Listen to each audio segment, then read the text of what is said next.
2 years ago this month, this subcommittee held a hearing on security challenges and U.S. interest in Lebanon with an administration panel represented by state's NEA Bureau and DOD's Middle East Policy Bureau.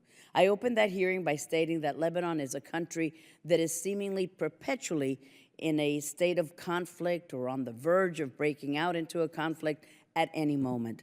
The same can be said about the country's political stability. Lebanon is a country that is seemingly perpetually in a state of political crisis or on the verge of breaking out in a political crisis at any moment.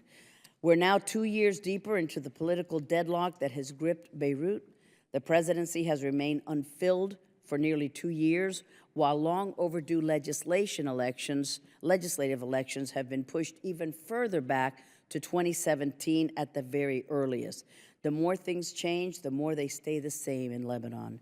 2 years ago, Lebanon was struggling to cope with the economic strain of hosting over 1 million Syrian refugees who have fled to their neighbor, seeking refuge from the fighting between Assad, Hezbollah, ISIS, and other terror entities. These refugees would be the equivalent of roughly 1/4 of the Lebanese population. Estimates suggest that over 3.3 million people in Lebanon are now in need of assistance.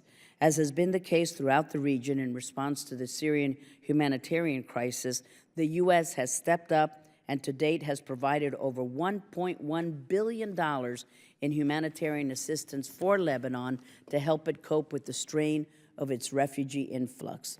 However, as has also been the case throughout the region in response to the Syrian humanitarian crisis, appeals for assistance to Lebanon have gone drastically underfunded, and many of our partners and allies have failed to step up as needed.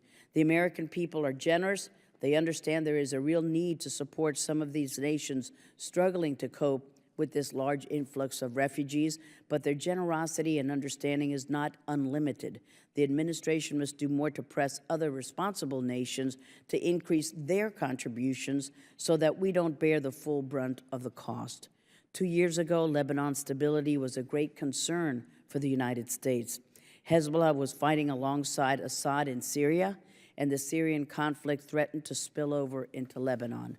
Again, the more things change, the more they stay the same for Lebanon's security and stability. However, now Lebanon has taken on an even greater strategic importance for the United States and for the entire region. This small country, trapped in a political stalemate for nearly 2 years now, has an increased significance and is one of the battlegrounds in the proxy battle between Saudi Arabia and Iran. In the absence of any consensus on a way forward in the political deadlock, Hezbollah, aided and abetted by the Iranian regime, has moved to fill the leadership vacuum and increase its presence and influence in Lebanon. In the aftermath of the weak and dangerous Iranian nuclear deal, and even during the negotiations, Iran has increased its support to Hezbollah.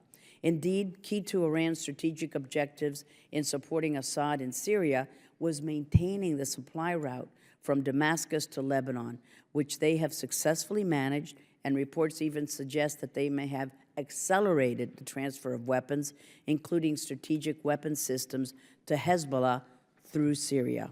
More troubling still, it is apparent that Hezbollah has managed to gain sufficient influence in Lebanon to hinder its relationship with its Arab neighbors.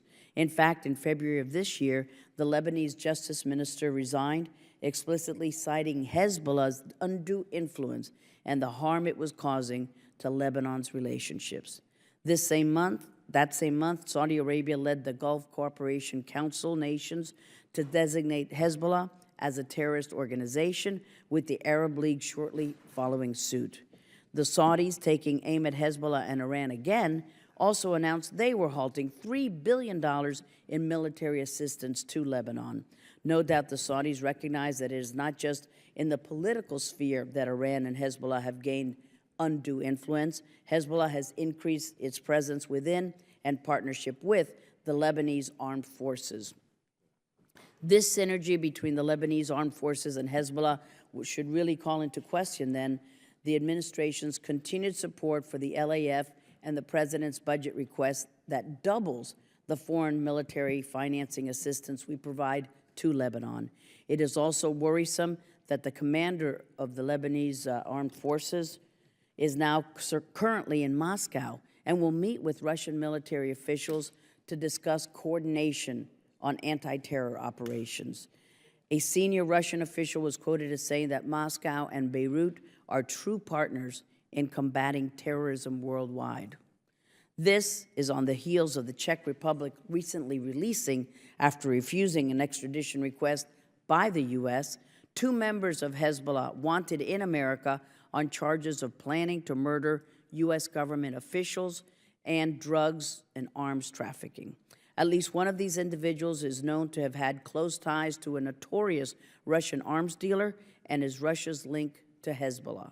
So I'm interested in hearing the administration's assessment of the relationship between Iran and Lebanon, and more specifically Hezbollah and the LAF, as well as Lebanon's relations with its Arab neighbors, the nexus between Russia, Hezbollah, and the LAF, as well as the prospects for Lebanon's future stability.